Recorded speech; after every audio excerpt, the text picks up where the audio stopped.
ہمارے گھر میں یقیناً زندگی موت ہر انسان کے ساتھ ہے. کون سا ایسا انسان ہے کہ جس کے گھر میں فوتگی نہ ہوئی ہو؟ یقیناً ہر انسان کے ساتھ. قرآن کریم فرقان حمید الذی خلق الموت والحیات، الذی سورہ ملک، الذی خلق الموت والحیات. میرا رب فرماتا ہے موت کو پہلے پیدا کیا، زندگی بعد میں ہے. مرنا پہلے، زندگی بعد میں ہے. جب مرنا پہلے ہے تو پھر اس کے لیے کچھ نہ کچھ تو ہونا چاہیے کہ نہیں ہونا چاہیے. اور ایک استاد نے اپنی کلاس میں اپنے طالب علموں سے ایک جملہ پوچھا تھا، ایک سوال پوچھا تھا کہ بچوں یہ بتاؤ کہ نماز کون نہیں پڑھتا؟ نماز کون نہیں پڑھتا؟ اب ہر شخص اپنی اپنی معصومیت کے مطابق ہر بچہ جواب دے رہا تھا. کسی نے کہا جی نماز وہ بندہ نہیں پڑھتا جس کو نہیں آتی. یہ بڑا گہرا جملہ ہے. نماز وہ بندہ نہیں پڑھتا جس کو نہیں آتی. نمبر ایک. کسی نے انتہائی معصومانہ انداز میں جواب دیا جی نماز وہ نہیں پڑھتا جو مسلمان نہیں، جو مسلمان نہیں. اور تیسرا جملہ تو حد ہو گئی. کسی نے کہا جی نماز وہ نہیں پڑھتا جو مر گیا. توجہ ہے، نماز وہ نہیں پڑھتا جو مرا ہوا بندہ نماز پڑھتا ہے، جس کو نماز نہیں آتی وہ پڑھتا ہے، جو مسلمان ہی نہیں وہ نماز پڑھتا ہے. تو اب پھر وہ بندہ جو نماز نہیں پڑھتا وہ سوچ لے کہ اس کا تعلق ان تین میں سے کس کے ساتھ ہے. آیا اس کو نماز نہیں آتی؟ اگر نہیں آتی ہے تو پھر وہ سیکھ لے، ابھی وقت ہے.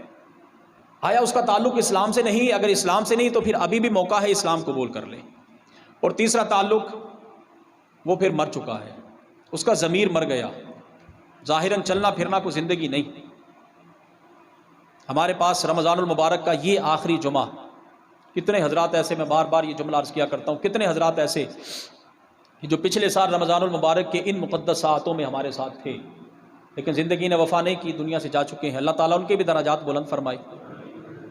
ہم میں سے نہیں معلوم کہ آئندہ ہمیں یہ آخری جمعۃ الوداع ملنا بھی ہے کہ نہیں ملنا. ہمیں نہیں معلوم کہ ہمیں آئندہ رمضان المبارک نصیب ہو کہ نہ ہو. لہٰذا جو وقت، جو لمحات ہمارے رمضان المبارک کے گزر رہے ہیں، انہی کو ہم متبرک سمجھتے ہوئے، انہی کو ہم اپنے لیے غنیمت سمجھتے ہوئے آج سے ہی یہ عہد کر لیں اگر ہمیں نماز نہیں آتی تو ہم سیکھیں گے انشاءاللہ. کہیں سارے حضرات. اور پھر ہمارا یہ بھی بڑا المیہ ہو گیا. باتیں بڑی تلخ ہو جاتی ہیں بسا اوقات، حضرات کو بری بھی محسوس ہوتی ہیں لیکن ہوتی حقیقت ہے. ایک تو ہمیں نماز آتی نہیں، پھر اگر نماز سکھائی جائے تو کچھ حضرات کو پھر بھی پریشانی ہو جاتی ہے. ایسا نہیں ہونا چاہیے. میں بس اتنا ہی جملہ کہوں گا. اگر نماز سکھائی جائے کو نماز کے بعد 10 منٹ کے لیے اگر کوئی صاحب بیٹھ جائے امام صاحب کے پاس، میرے ساتھ ہی نہیں کوئی بھی ہو، کہیں بھی کسی بھی مسجد میں ہو، تو پھر کسی کو بھی پریشانی نہیں ہونی چاہیے. کسی کو بھی پریشانی نہیں ہونی چاہیے کہ یہ نماز کے بعد بیٹھ جاتے ہیں، گروپ بناتے ہیں، یہ کرتے ہیں، وہ کرتے ہیں. ایسا کوئی معاملہ نہیں ہوتا. میں تو آپ کو 10 سال سے یہی جملہ عرض کر رہا ہوں، کوئی بھی امام کہیں بھی مستقل نہیں ہوتا. کوئی بھی امام کہیں بھی مستقل نہیں ہوتا. مسجد آپ کی جہاں بھی ہو، مسجد آپ کی، آپ محلے دار، یہ اللہ کا گھر ہے. یہاں آنے والے آتے رہیں گے، جانے والے جاتے رہیں گے. یقیناً یہاں مستقل تو کوئی بھی نہیں، نہ میں نہ آپ. میں نے بھی بالآخر ایک دن دنیا سے جانا ہے، آپ نے بھی دنیا سے جانا ہے. یہ تو ہمارا بحیثیت مسلمان ہے نا ایمان. لہٰذا اگر کسی کو نماز نہیں آتی اور وہ سیکھنے کی کوشش کرے تو خدا را آپ اس کے راستے میں حائل نہ ہوں، آپ اس کے راستے میں رکاوٹ پیدا نہ کریں.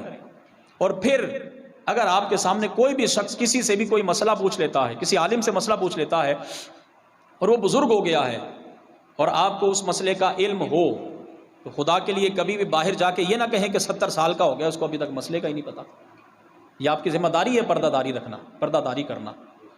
اور جو بندہ عالم بنتا ہے میرا رب اسے ذہن بھی وسیع عطا فرماتا ہے اور دل بھی کشادہ عطا فرماتا ہے کہ سارے حضرات چونکہ آ کے اپنے اپنے مسائل ڈسکس کرتے ہیں، تو پھر وہ بندہ ہی کیا ہوا، ادھر سے سنا تو ادھر کہہ دیا، ادھر سے سنا تو ادھر کہہ دیا.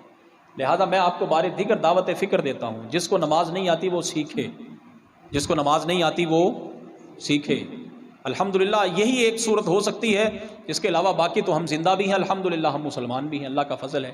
نبی علیہ الصلوۃ والسلام کے ہم کلمہ گو امتی بھی ہیں. اللہ تعالی ہم سب کو نماز کی پابندی کی بھی توفیق عطا فرمائے اور پروردگار عالم ہمیں نماز اور مسائل سیکھنے کی توفیق عطا فرمائے. آمین. وآخر دعوانا الحمدللہ رب العالمین.